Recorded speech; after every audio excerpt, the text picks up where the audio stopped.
Good afternoon, ladies and gentlemen. We're going to start this in reverse order. You will be seeing shortly J.P. Donlon interviewing T. Boone Pickens at these two seats, so don't be surprised at the two chairs. And T. Boone Pickens will be with him, and I'm here. I've been told by my conservative friends I'm here to apologize for having invited T. Boone Pickens to speak here. The argument being that any man who's dancing cheek to cheek with Al Gore should not be bought lunch by the Manhattan Institute. But they have it backwards. It's Al Gore who's dancing cheek to cheek with T. Boone Pickens. And I'd like to say a word or two about that and then get on to the main show. In the 1970s, what the green energy crowd most hated of all things was big electricity. Big power plants were inefficient. Coal was irredeemably filthy. Using uranium to generate electricity was like cutting butter with a chainsaw. They said the grid was brittle. We needed less of all that stuff, not more. And today, electricity is bigger than ever. In fact, in our energy economy, electricity is bigger than oil. We use as much raw energy generating electricity as we get from all the oil we burn in everything, and we use in all our chemical plants. The raw energy going into our electric grid is as large or larger today, and we get much more useful power out of those big power plants because they operate so much more efficiently than small car engines and furnaces. And today, Al Gore now wants us to build out a national backbone net electric grid. And James Lovelock, the man who coined the phrase, the Gaia hypothesis, which did so much to turn environmental values into our new pagan religion back then. James Lovelock now says that nuclear power is the only green solution. And to top it all, we recently received a 200-page analysis from what used to be called the World Wildlife Fund, is now the Worldwide Fund for Nature. This rock-solid, credentialed green institution finally crunched the numbers and found that we could save the planet by using the grid to power all our passenger cars. And not in the sweet by and by when we've changed everything, but today's grid with today's fuel mix. Even in Indiana, they say, which generates 75% of its electricity with coal, the World Wildlife Fund or the Worldwide Fund for Nature tells you, do the numbers, and you actually reduce carbon emissions if you power your cars off the electric grid. And what does the Manhattan Institute have to add to that? Hallelujah, brother. Welcome to the fold. We believe that. You're right. Or as they used to say in the 1970s in a quite different context, you've come a long way, baby. Why shouldn't we be dancing to cheek with people who say these things? Sometimes their lips still say no, but their eyes now say yes, and this is progress. No, we still don't see eye to eye on energy, and don't worry, we aren't going to, but there is a large and fast-growing consensus that electrification of our energy economy and the convergence of the fuels that are used to generate electricity and that can be used and should be used in the transportation sector. This convergence is a good thing, and it will help us get over both oil and carbon, whichever may worry you more. And if you aren't worried about one of those, you're probably worried about the other. And no time in the past 30 or 40 years has there been this much overlap and this much common interest from the left and the right and from the environmental movement and the energy producers on where things ought to go. And that brings us to this lunch and to Mr. T. Boone Pickens. He became an energy expert, as you well know, the old-fashioned way. There was Boone Pickens, the oil man, joins a big oil company, quits, goes looking for his own oil and builds a hugely successful oil company of his own. And then there was Boone Pickens, the money man, who went drilling for oil, so to speak, under miles of sludge and rock in fossilized corporate America, and discovered reserves of oil that were locked up and untapped and badly managed, and got his face on the cover of Time magazine, portrayed, I might add, with a big pile of poker chips and a bunch of cards held very close to the vest and a rather sinister grin on his face. But that sinister grin liberated a lot of shareholder liquidity and also liberated a lot of untapped oil and a lot of cash for shareholders. And then came Boone Pickens, the gas man, got in too early, lost a bundle, right fuel, bad timing, and then the timing turned good again. And then more recently, Boone Pickens, the waterman, investing heavily in water in the arid Southwest. Hasn't made his bundle yet there, but I would not be betting against him. And my guess is, by the way, that some good bit of that water will end up being used in energy as well, probably for coal gasification. And now we have Boone Pickens going long on windmills. With GE building them and this man buying, I, for one, figure there could well be profitable wind in our energy future, too, even if Al Gore is lending a helping hand. But that's a detail. His latest book is titled, Mr. Boone Pickens' latest book is titled, The First Billion is the Hardest. And by the way, that has been my experience too. And while you could read this book front to back, here's a second option: read the last chapter to find a comprehensive energy prescription for the nation, and then read his other 12 chapters, in which you will learn that if it's energy, Mr. Pickens has probably been there and done that, and done it very well indeed. Mr. Pickens was doing serious energy numbers long before the World Wildlife Fund got around to it. He is living proof, in my view, that the most valuable energy resource on the planet is human ingenuity and human enterprise. It is a great honor for the Manhattan Institute to welcome today the inexhaustible, the renewable, the evergreen Mr. T. Boone Pickens. Very good. Thank you. Thank you. Peter, thank you. I've got to respond to the Al Gore cheek to cheek. That kind of came, I had one other encounter with Al. It was when he was in the White House. And that was a long time ago, of course. But I followed his green theories. Is one thing I didn't ever understand, that he became much greener after he got out of the White House. There wasn't much done in the Clinton administration as far as cleaning anything up, but so that was kind of Al's second life. I've had 2 or 3 of them too, and you spoke to those eloquently, Peter. I would like to say it hasn't been boring. It's been a lot of fun all along the way. I can remember all those periods in my life. And I said, you commented about that hardest. The first billion was the hardest for you too. I didn't make that hurdle until I was 71, and so you've got a long time to go to, and still beat me on it. What I want to tell a story about Al. Al and we talked on the phone 2 or 3 times, and he said, we need to sit down and talk about global warming together. I said, well, I've told you that I'm one of the few geologists believe that we have contributed to global warming. But I said, Al, that's on page 2 for me. Page 1 are 2 items. One is the amount of foreign oil we're importing, which is now approaching 70%, and the money that we're paying for it. And at the time we talked, we were paying about $140 a barrel, which would have been about $700 billion. Now it's 1/3 of that, so that number fluctuates, but the import level does not fluctuate. It rises. And that will be, in 10 years, will be substantially more, and I want to speak to that in just a second. But I want to go back to my meeting with Al. He said, when are you going to be in New York? I told him. He said, I'm going to be there the same time. Let's have lunch. Okay, Al. He said, at the Regency, let's meet in my suite, and I want to show you some things that will be very informative to you. And I said, I'm sure it is if it's on global warming, because I haven't spent any time on that subject. And he said, okay. He said, what do you want for lunch? And I said, I'll just have the same thing you do. If you ever have lunch with Al, let him order. When I walked in, I knew it was a cheeseburger and fries.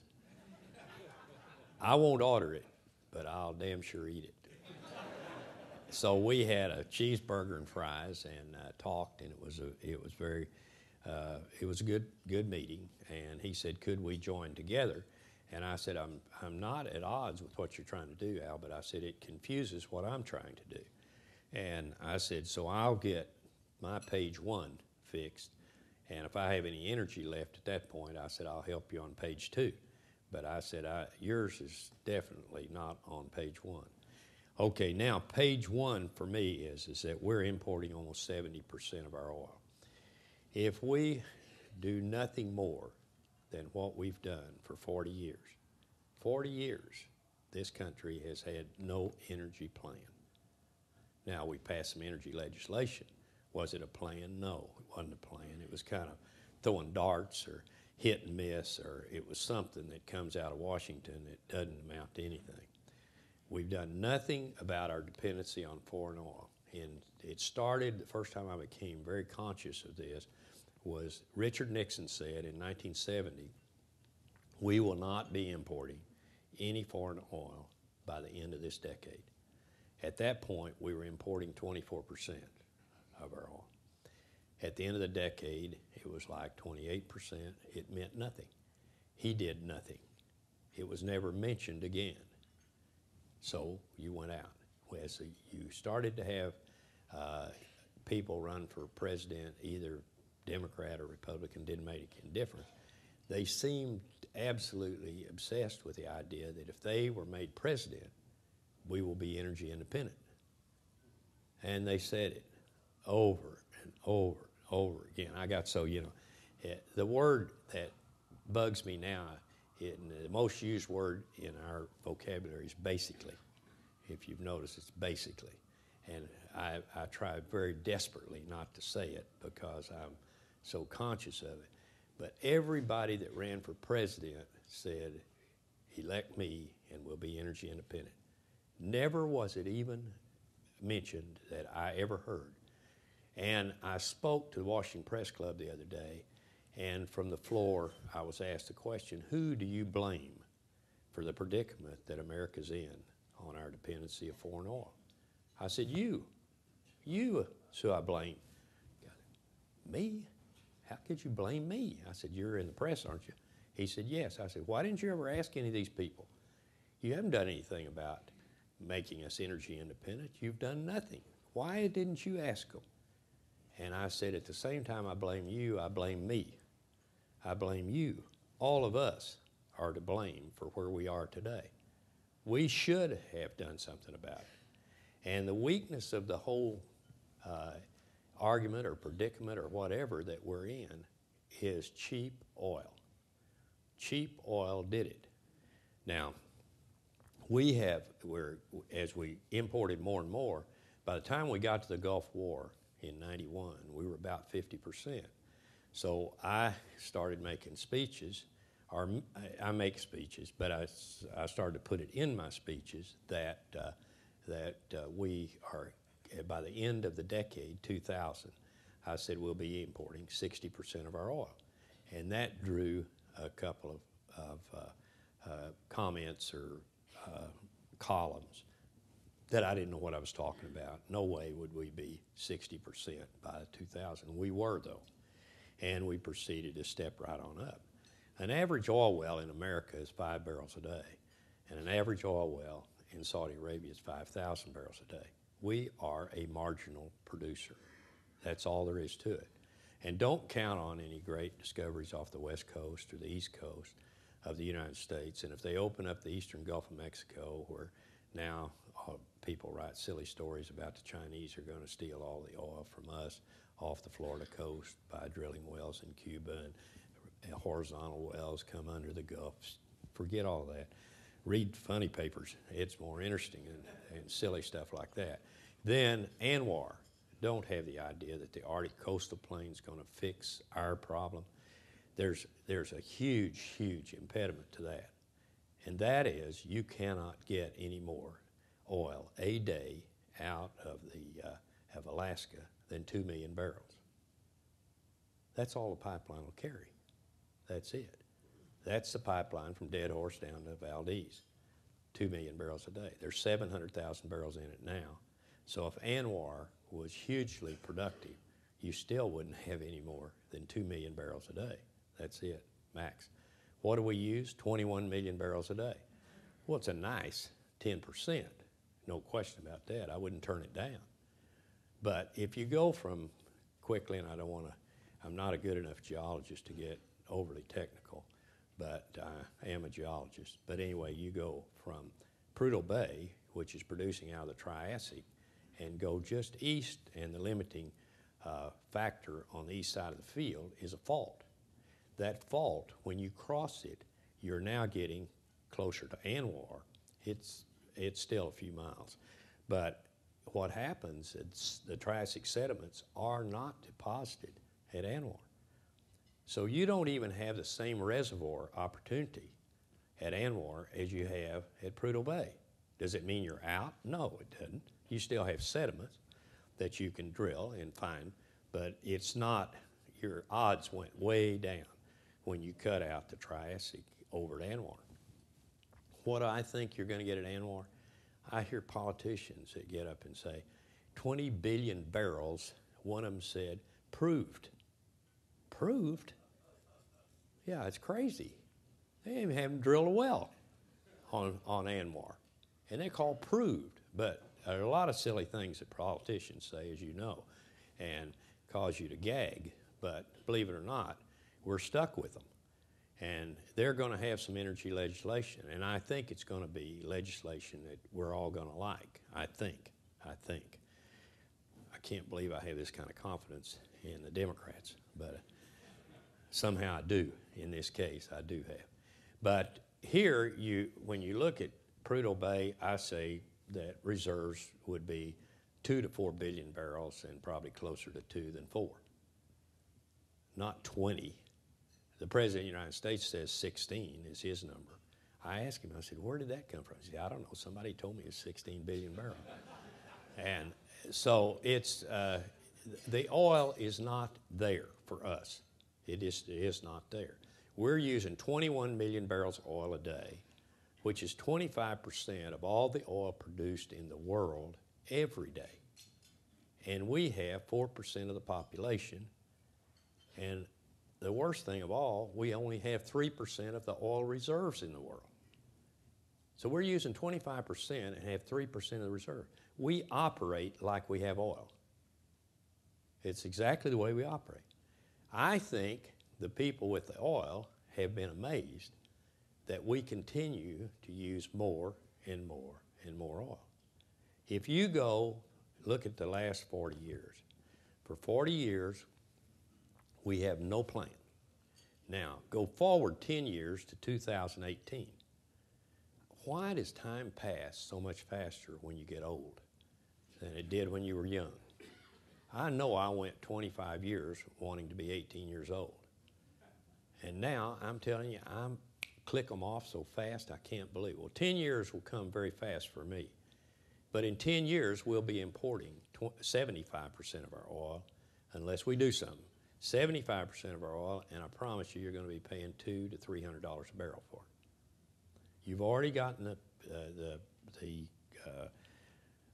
forerunner to what your Abdullah said 6 months ago. He said that we have generations that we have to look after. We're dealing with a finite resource in Saudi Arabia, and we have to take care of those generations in the future. That told me, listen, don't count on much more oil than you're getting right now from these guys. But I don't think they have much more oil. I think they may have 1 million spare capacity, but that would be all of it. They're frantically drilling now. They have 125 rigs working in the country, which is the highest level they've ever had in the country. Why? They say they're going to 12 million barrels a day. I don't think they can ever make that. They say they'll have it by 2010.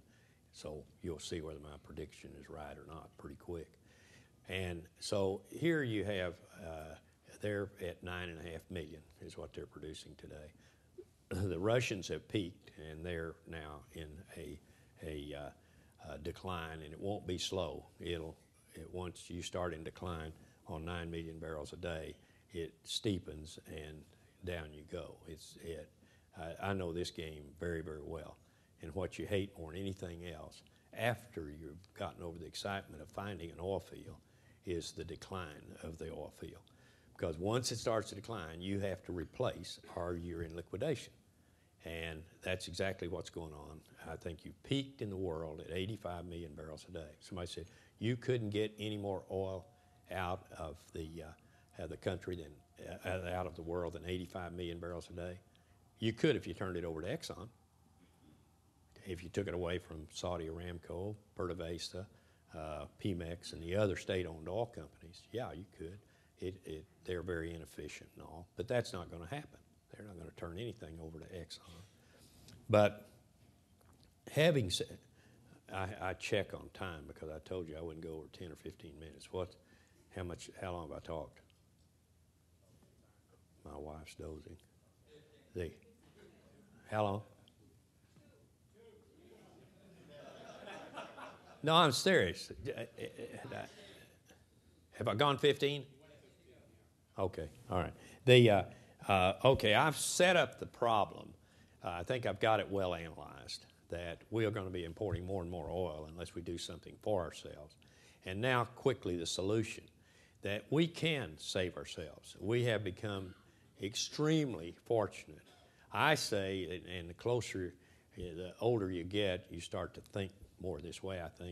I think we've had divine intervention, and that being that the shale basins in the United States are commercially productive of natural gas. Now, a shale basin, you had basins that were developed. You've got the Permian Basin in West Texas, and you got the Gulf of Mexico is a huge basin, and those basins have sediments flow into them over millions and millions of years, and then the oil is formed. But in the shales, we knew the shales are carboniferous, and that was a source rock to put the oil or the natural gas into sands or dolomites, limestones, and there we would find them, and they would usually be anticlines or fault traps or something else to get us the production that we looked for, that I did for years and years and years. But now we knew that the source rock, when you drilled it, you got constant gas readings as you drill through it. And it referred to, of course, shale gas is what you were seeing on the gas analyzer. But that's when the geologist, when you hit a shale section, you looked at your correlation, you knew you were in it for several hours, and you'd say, well, now it's time to go to town, bathe, shave, and eat, and come back, in the morning or late tonight. But anyway, you didn't hang around to watch that show of gas as you drill through the shale. Now, we figured out a way to fracture those shales and get gas from them. When did this show up? Less than 10 years ago, 8 or 10 years ago, in the Barnett Shale, which is in sight of my office in Dallas. I mean, it covers 5.5 counties. They've drilled under the DFW airport. It's now productive there on that 16,000 acres that is at airport, DFW, and they have very nice revenues from that. But that is the largest gas field in America today. The largest. I can't even believe that. And that was started less than 10 years ago. 50 trillion cubic feet of gas. I thought the last really large amount of gas was that was at Prudhoe Bay, and it's gas that has been recycled as produced with oil, and they strip it, put it back in, repressure the reservoir and everything. But that will become what blowdown gas.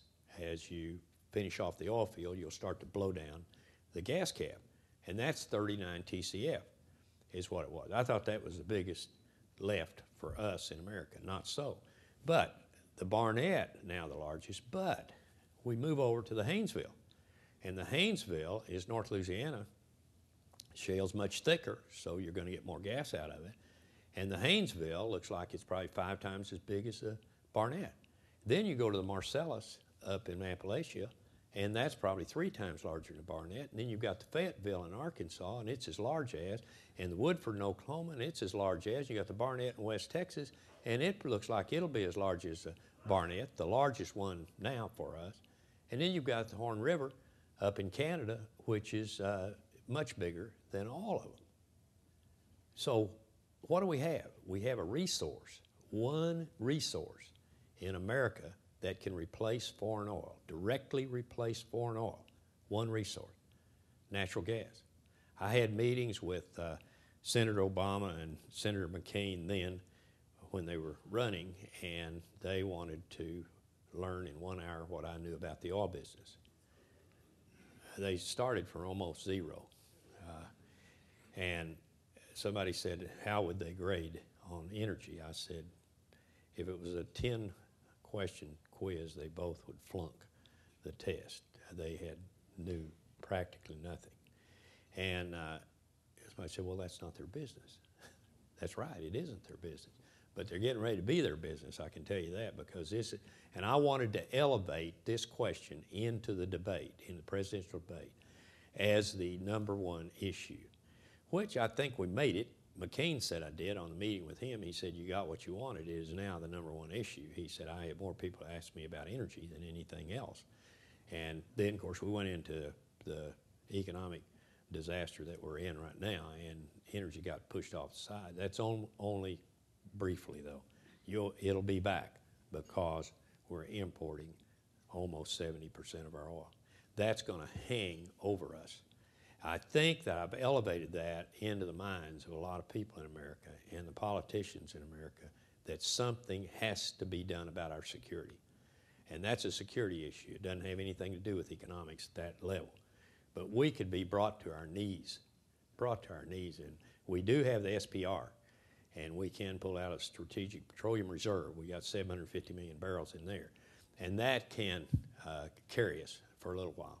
But if we were really cut off from a substantial amount of oil, and today, out of the almost 12 million barrels a day that we import, 57% of that comes from the Mideast and Africa, both unstable areas where they're not friendly to us. Many of them aren't. And there's no question in my mind we're paying for both sides of the war, and that's stupid. When we do have a resource that can fix it, and that one resource, and I told Senator McCain, I said, there's only one thing in America that'll move an 18-wheeler. Only one thing, only one resource, Senator. He said, what's that? I said, it's natural gas. It's the only thing that will compete with diesel is natural gas. The battery won't. And dealing with Al Gore, we were talking, and I said, Al, you want to go to the battery in the morning. And I said, and get rid of all fossil fuels. He said, I want to go as quickly as I can. He said, I don't like the carbon. You know that, Boone. I'm very serious about this subject. I said, Al, you know there's no battery that'll move an 18-wheeler. And it was like this one. Is that right? It's the same look I got from McCain and the same look I got from Obama. I said, you realize we cannot move these trucks with a battery. It won't move with ethanol, biofuels. It won't do it. Of course, we can do it with diesel, and we have some diesel in the United States, but any other than our oil that we have, it's all imported oil that's going to move that 18-wheeler. So I said, you got to do it with natural gas. McCain looked at me and he said, Pickens, you're trying to get me to pick winners, aren't you? I said, pick winners? No, we only have one. It's already been picked. That's it. You don't have 1, 2, 3. It's only one. And I said, embrace it. Figure out how we're going to use it. Know that it's abundant. It's ours. It's cheaper. And it will replace foreign oil gallon for gallon. I said, okay, I got it. Obama, last story, and then I start moving this way. We got to get JP up here. That Obama, when I talked to him, we'd been in the discussion for 30 minutes, and he had decided I wasn't the bad Republican he had heard I was, and I was a nice guy. I think he did. The meeting couldn't have been nicer. And I said, Senator, I said, you're very, very clear when you say you're going to have 1 million plug-in hybrids in 10 years. And when you say something like somebody, they feel challenged. And he sat up real quick in his chair and he said, Mr. Pickens, I'm going to do that. I'm going to deliver on that. And I said, look out the window. See that parking lot? He said, yeah. I said, think, if there were 1 million cars out there, it'd look like a hell of a bunch of cars, wouldn't it? He said, yeah, it would. I'm going to have 1 million of those plug-in hybrids in 10 years. I said, now think of the problem that you face and I face. There are 250 million vehicles in America, and we're turning them out at the rate of 16 million a year. And you're going to have 1 million in 10 years? He looked over and he said, it's not very many, is it?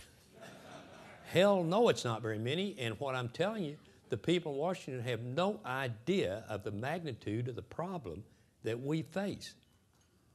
And what a security risk that we're taking every day in this country, and we could fix it.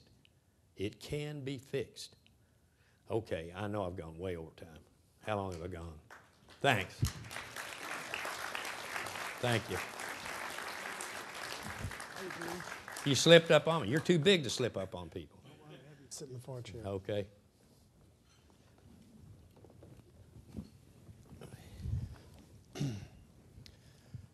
Hello, everyone. My name is J.P. Donlon. I'm the editor. Excuse me just a second. Sure. Napkin. I don't have a handkerchief. Thank you. I'm the editor-in-chief of Chief Executive Magazine. And as Adlai Stevenson once defined an editor, it's someone whose job it is to separate the wheat from the chaff, but he prints the chaff anyway. Boone and I had met some 20 years ago when you were considered the hostile takeover king. That was years ago. Was it a pleasant meeting? Of course. So I'm going to ask a few questions of Boone, then we're going to open it up to your questions. Boone, I met with a friend of yours, Fred Smith of FedEx. And just to put it into context, the reason why I talked to Fred about your plan is that Fred runs a $39 billion global firm that operates 670 aircraft and 80,000 trucks and delivery vehicles. And now they consume 1.3 billion gallons of jet fuel, second only in consumption to the U.S. military. And they're the largest commercial user of energy, so I thought he might know a thing or two about energy usage. And while he's generally supportive of your plan as it comes to wind, he wonders whether having large-scale windmill farms requires perhaps a more efficient national grid than we presently have. And Peter Huber, who introduced you, has written and spoken on that, and I recommend that you reference that. But let me go directly to a point that I want you to react to. And he says, and I quote, "Where I differ with Mr. Pickens is the use of natural gas for short-haul transportation versus using hybrid electric vehicles. This doesn't make a lot of sense to me because you have to build a whole new infrastructure in order to distribute the natural gas. We already have an electric grid that could be improved to accommodate hybrids. It would make more sense to use natural gas to generate electricity. It would be more expensive to set up a natural gas distribution system to tens of millions of private vehicles across the country. It would make more sense to install such a distribution system for long-haul, over-the-road trucks and delivery vehicles that rely on fewer refueling stations." Boone, how do you react? Well, first, you got enough natural gas to do it all. You can do transportation and power generation. That the shale basins are, we probably, in 2010, the SEC is going to let you calculate your reserves. And I think you could come up with as much as 750,000 trillion cubic feet of gas. That's a lot. That's a lot of gas. So if that number, or any place close to it, half of it, shows up, that it's going to set us up to have a resource that can solve the problem. Now, on the hybrid electric, that's an more expensive vehicle than if it was on natural gas. Hybrid electric, I'm supposing you're going to have a hydrocarbon work with the battery in that case, so you'll use gasoline or diesel, which is foreign fuel. So does it fix the problem? Not totally. Does it help? Yes, it does. So I am for plug-in hybrids. I am for anything that's American. I am not for foreign oil. So anything that we can use that we have, let's use it. As far as the wind is concerned, and the wind is a resource that there's no question it is valuable to us. And when you look at the wind around the world, which is available, of course, and when you do, we have more wind in America than any other country. Now you say, oh, wait a minute, I was in the Himalayas, and okay, Himalayas. Yeah, but there are no people there, is the point. Where the wind is and what we can do with it, it's a valuable asset for us. When you have the solar, which take off on the wind, where is it that we can use? I got in a discussion the other day and said, well, you'd have to have windmills all over Connecticut to take care of some large city in the east. You're not going to have windmills all over Connecticut. You could have all over North Dakota, and the people out there want them because it generates income for them. And so the wind corridors from Texas to Canada, and you can put in there whatever you want. But we know, I'm always reminded, the wind doesn't blow all the time, Boone. Really. If you're from West Texas, you think it does. So what you have is wind blows better at night and the solar in the daytime. The corridor from Texas to Canada. The corridor for solar is Texas to California. And you could revitalize, it'd be a huge opportunity to revitalize rural America, because all these people in the wind and solar corridor, they want what I'm talking about here. They want it to happen. I did 15 town hall meetings that went from McAllister, Oklahoma to Lamar, Colorado to Topeka, Kansas, to Rapid City, South Dakota, to Fargo, Chicago, Shreveport, Salt Lake City. I can tell you, all the people in those wind areas, and I'm not including Chicago, even though the windy city, but I'm talking about in the wind area, they want it. The people outside of it on energy, all of them have the same question. I could give you 10 questions that would fit the entire 15 town hall meetings I made. They're concerned about energy. They don't think that Washington's telling them the truth about energy. I first thought that, and the more I got into it, Washington doesn't understand energy. That's your problem. They don't understand it. They're not standing up and lying to the American people. They just don't know what we're up against. They don't understand how to solve it. But they're getting a lot better acquainted with the problem. But you can't work the problem from the top down. You're going to have to work it from the bottom up. And that's why I've signed up on PickensPlan.com, that I've had over 16 million hits on that website. And who did I bring in to work on this project? Experts on it. But one of the people had worked in the Obama campaign. Why? Because of his expertise and what they did in that campaign with the internet. We used some of the same ideas there to develop what we did and to sign up the numbers of people. I have over 1,473,616 is what it was an hour ago. No, I'm not watching it that close. But it's 1,400,000 people. I want to get to 2 by the first of the year, 2 million people. And that does come in handy when we start to move, and we can call on those people to respond with us, and they do. And I do get on there with them every week and I'll tell them about this meeting. They'll record something tonight or tomorrow, and I'll tell them that I was at the Manhattan Institute, talked to 200 people. They seemed to be interested in what I was saying, and so on. But I'm building an army to get this accomplished. I'm going to get it done. And I tell them, look, this isn't my generation. It's a generation of my kids, grandkids. They're the ones that are going to pay if we don't fix it. But I tell them when I'm at Ann Arbor talking to University of Michigan or Georgetown or University of Texas, I tell them, let me tell you something. You better move up close, because this is your problem. You better understand what it is, because I'm not going to be here all that long. I'll stick with you as far as I can go. But you're going to have to take over the responsibility. You can't believe the reaction that I get. These people understand it. They understand that there's something wrong about energy in America, especially when you're importing almost 70% and going higher. So it's going to come together. This is going to happen. But I think that President-elect Obama understands the problem. You've got Rahm Emanuel in there that understands it very well, and John Podesta is one of the key people on the transition. Podesta understands it very well because I've talked with both of them about it, and I had the one meeting with Obama. But we're going to see a plan, and it's going to go with the grid. Is going to be part of it. You're going to put in the infrastructure. They see the numbers.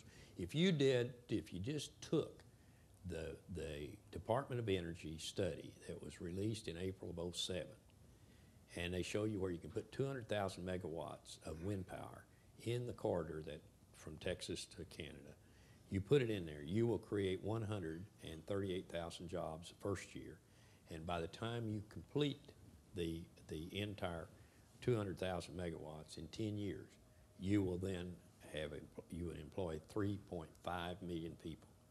I know that those numbers are in front of Obama. He's seen those numbers. Boone, can I follow up on that point on the wind? The experts that we consult say that there's a technical problem with wind.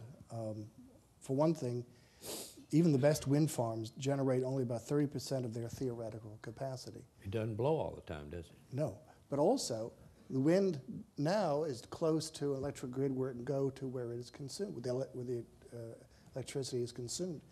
The corridor of which you speak, from North Texas up to the Dakotas, is not near where most of the population centers are. So we'd have to have an entirely new reformed electric grid to amplify the power so it isn't lost over these long distances. And that's got to cost a lot of money. Okay, How do we solve that? Line loss is about 4%. And you can, where, if we were going to put something safe in America for power generation, where would it be? It would be in the interior part of the country, not on the coast. It would give you the flexibility to go east and west out of the Great Plains. And that you are going to have those corridors, and they're going to have to, Congress is going to have to do that.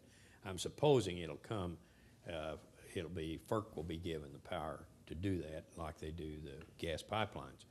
But in conversations with both Obama and McCain, they said, how would you accomplish this? I said, I'd try to go Eisenhower Interstate Highway is what I'd try to do, and declared an emergency crisis, and we have to do it. With McCain, I told him, I said, I'm not going to have any role in this, but if I did, I said, coming from the background I have and everything else, I said I'd try to do a cram down in the deal. I'd try to go as fast as I could to get it in place and be able to accomplish what we were trying to do. And I looked at him and I said, your personality kind of fits a cram down. And he laughed. He liked it. It was but he's not the president, so he has nothing to do with it. But there's no question that, JP, what you say is parts of it are true, but you've got to move to the problem is what you have to do. You can't sit here and, guy said one time to me, he said, Pickens, the best time to have planted that tree was 20 years ago, but said the second best time is today. You better get a plan. We have to have a plan. You can't pick, choose, no, that won't work, give me another plan. But Boone, does your plan price the cost it would take to improve our grid in order to carry out your wind plan? Oh, I think so, without a question. I've been over this at length with Warren Buffett. I think Warren Buffett could tell me anything and I'd believe it. But you know what I mean? Because he has so much credibility. If he says something, he said, Boone, we can do this. Private money can do the whole thing. All they have to do is get us out. He's in the business, Mid-America Pipeline, and he's got a lot of wind energy. He said, I've never raised the price of my power that we have developed. I have not gone in for a price increase on our power. And he said, you can do it, no question, we can do it cheaper than what we have now. One thing will happen, if you put in a national grid, you're probably going to be 20% cheaper because you'll be 20% more efficient in it. But there's something has to be done for the grid. You need to upgrade it. And I don't think there's any question this is on the table with Obama now. He's going to do that. I think this is going to happen. Before we open up to questions, I'd like to ask you to share with the group what you shared at our table about what you think our president should do with respect to a call on Iraqi oil. This conversation came up at the White House last April, and I got a chance to make a whiteboard presentation to President Bush and to Secretary Bodman, Energy Secretary. And after I made it, and it was no telephone calls, nobody left the room. We were there for an hour and 15 minutes, and I went through it. There were questions of me and everything else, and we talked, and I said, you got to leave the country with a better energy legacy than ethanol. I said, that's just about as, if you gave me 10 things that I wouldn't want to be tagged with, ethanol would probably be one or two. But I'm for ethanol because it's American. But I said, something I believe should be done is get a call on the Iraqi oil. Well, he said, if we tried to do something like that, he said it'd look like we went to Iraq to get oil. And I said, no, if you go back to when we did go to Iraq, that's exactly what it looked like. But we've lost 4,000 people there now, and we have over $1 trillion invested in that country. And we need and deserve a call on the oil. He said, how do you propose to do that? I said, every time they put another request for money, and I said, they must be coming in fast. And I said that every time I could get my hands on it, I'd say, you sign this one. And I said it would be a call on the oil. At market price, I'm not talking about a discount or anything, but we get a call on the oil. And I said, until you leave office, I would take everything that we're getting ready to give them, and it's just attached to it. He looked at me and he said, you're getting a lot of people. I said, I want everybody in Iraq signed up to a call on the oil. And I said, I don't know whether it will mean anything, but at least I've got something for my money where I'm not getting anything now that I can see. And I said, the second thing I'd do would be make a deal with the Canadians for a call on the oil at Fort McMurray, because that's up northern Alberta, that's the oil sands, and that's about 250 billion barrels of oil. I think almost twice as much as the Saudis have, even though, I never can remember that guy's name. No. Nameri. The guy that was as a minister. No, the Saudi, you mean Namori? Saudi, Naimi. He was on, 60 Minutes Sunday, and he said we have 260 billion barrels of oil in Saudi Arabia. I don't believe that, not for a minute. I think the best they could have is 150. He said we've got another 260 billion to be found. That is pure baloney. That is not the case. Go back to Canada. And I said, I'd get a call on that oil up there. How do you get a call from Canada? I said, they're always wanting something on timber or something else. I said, then Enbridge has announced a pipeline from Fort McMurray to the west coast of Canada. And he turned to Bodman and he said, is that right? And Bodman said, yeah, but they haven't built it yet. I said, I'd stop that. I'd figure out a way to stop that pipeline because that's going to China, is where that's going. The Chinese are so aggressive, it is unreal. It's unreal how much they're trying to get their hands on natural resources around the world. I would chop those two off. I'd get the call on Iraqi, and I'd chop that pipeline off very quick if I could. Okay. Boone, we need to open it up because I know we have a hard stop at 2 o'clock. So Taisha and her colleagues at the Institute have microphones. So yes, this person right here. And just let us know your name first, please. My name is Roger Moak. I'd like to ask about the idea of a gas tax. Tom Friedman and others have talked about particularly when the price of oil is down, should there be a tax added to the price of gasoline so as to get the price back up, so as to encourage the behaviors that we're trying to encourage? In other words, low gasoline prices encourage big cars. Sure. You have low prices, and it sends a message to the consumer, we have plenty of gasoline. And so go ahead and use it. Now, they'll tickle to death the guy selling the SUV and the Hummer, that if, not the tax, but the low price, they think, oh my gosh, I'm getting ready to get rid of all this inventory. And that's probably true. I'm in communication with, what's his name? Has the same name as the singer. Guy that runs Auto Nations. Mike Jackson. Very, very astute guy. And we've talked about it. He said, you can move SUVs, all you have to do is lower the price. You'll finally get it down to a point where somebody will buy it. But the tax, you remember who proposed a gasoline tax?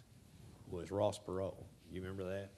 He wanted to put 50 cents on it. He said, we'll take that instead of giving it to the Mideast and all.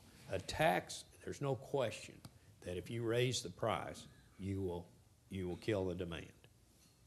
I mean, that will happen. Is that good? Yeah, I think that's good.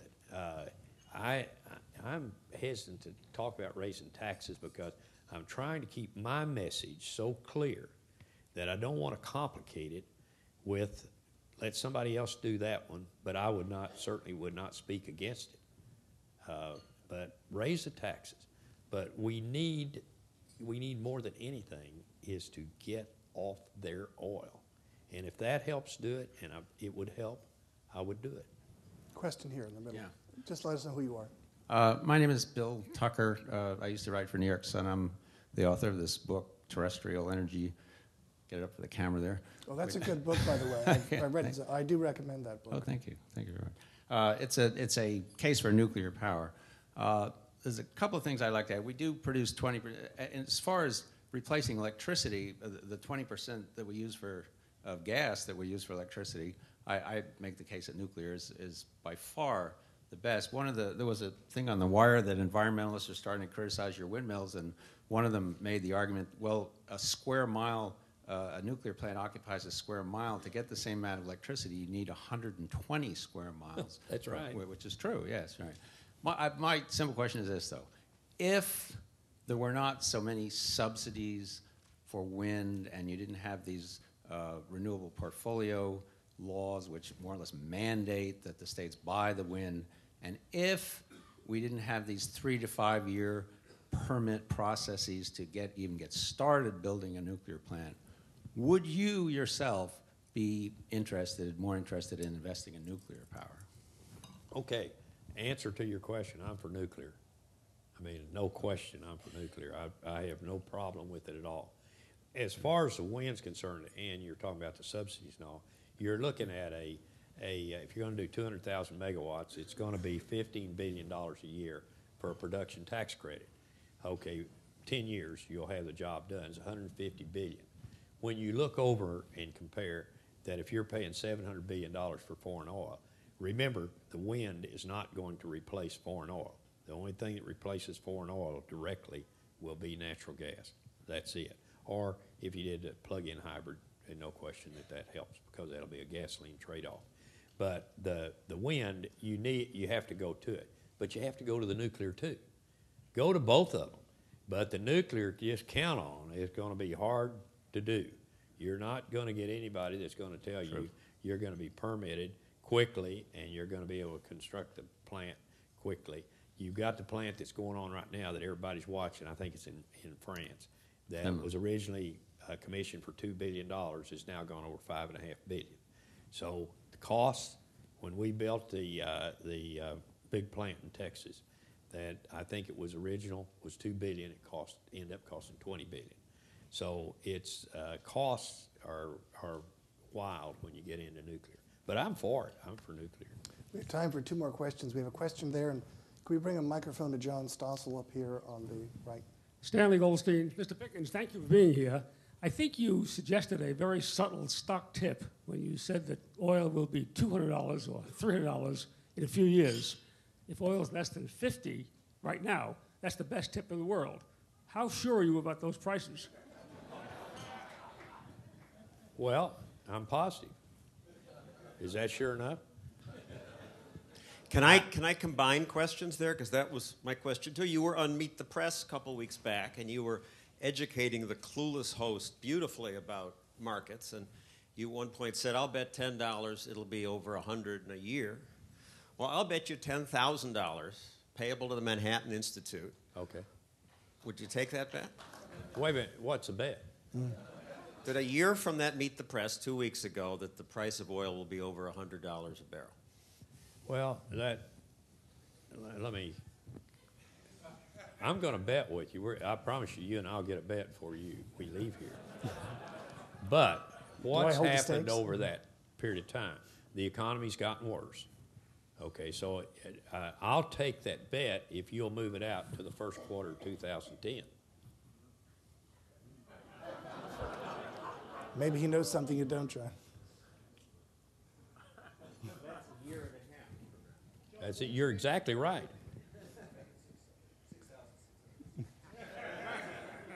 How about January 1st? Right. No, I tell you, I think you're going to get a recovery that you're going to be able to see it in the first part of 2010. But I think the market's going to react before we see the recovery. So the market, I think the stock market is going to start to recover in the last quarter of 2009. But I'll say put it on my birthday, May 22nd. Boone, we have time. One more question. Wait a We'll minute. Have we got a $10,000 bet? 2009 or 2010? 2010. But you went on TV, said a year from now. I'm just asking for an extra 3 months. I'm asking for 3 months past that. Okay. We're in negotiation. Hey, it's going to Manhattan Institute. So we got it? All right. I am a deal maker. You certainly are. Boone, and this is my deal to you. This is the last question that we have to break it up. I'll have to increase my contribution. I'm Ed Thompson with the Ayn Rand Institute, and I'd like your take on the disconnect, as I see it, between government intervention in energy production and industry solutions. Seems to be government which inhibits production in many ways that I don't have to explain to you, and industry which, if there's money in it, they would go out and produce energy one way or another, windmills or gas or nuclear. And then there's T. Boone Pickens. You're the one with an initiative. Why are there no more initiatives, and how can we get the government out of the way? Well, when they ask me questions what do you think the number one problem is for us to be in the predicament that we're in? I said, lack of leadership in Washington is where you are. Nobody got up and understood or could explain that we cannot continue. It's simple. It's simple. It's all you look at imports. That's all. You don't have to study anything. You can't keep taking the curve up of imports. You're insane to do that. Okay, we missed on that. Okay, we had cheap oil, and that absolutely stunted America is what happened. We sat there and were addicted to cheap oil, and that is the way it happened. So I'm not sure I remember the question. Do I sound like I'm answering it, Madeline?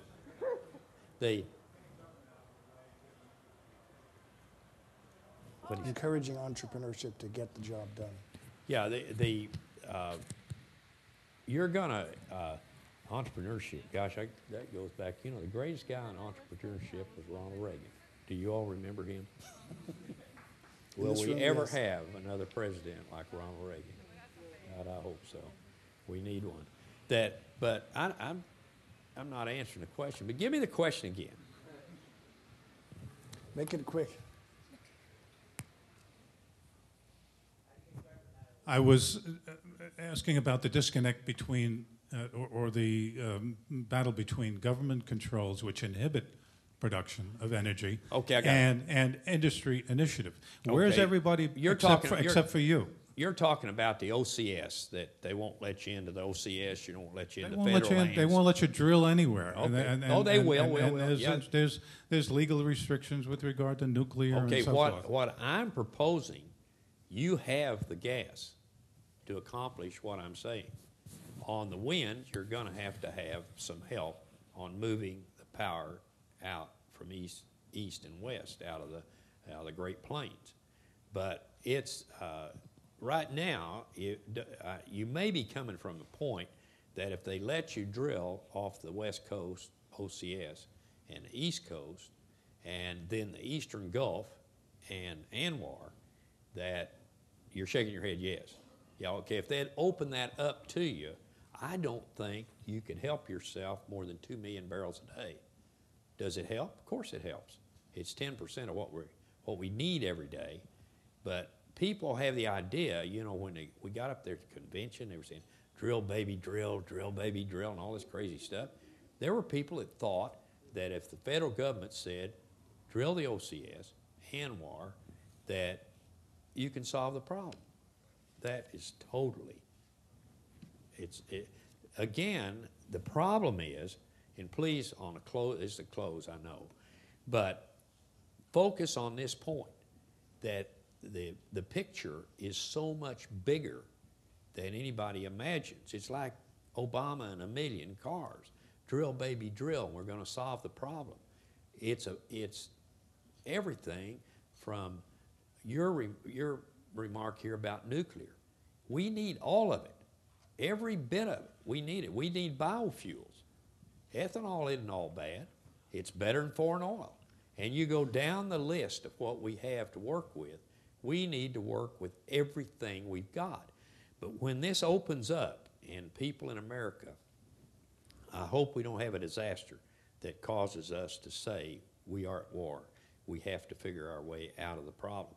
I want us to say we understand the problem, and now we're going to work together, all Americans together, and we're going to solve the problem. Doesn't have a damn thing to do with politics. None, zero. And what we're going to do here, we're going to use our resources to solve the problem. And you're going to have to use every one of them to do it, because the problem is so huge. When you're looking at importing using 21 million barrels of oil with 4% of the population and 3% of the reserves, you've got to know that what have we done? And that's exactly where the country is today, but we are the country. So it is us. It's not them. It's us. Here, we're going to have to figure it out together and solve the problem as quickly as we can. And thank God for the shale basins in America. And I do believe that is divine intervention. Thank you. Boone, thanks for your time. And thanks to Manhattan Institute for making it available. Good to see you again, pal. I believe.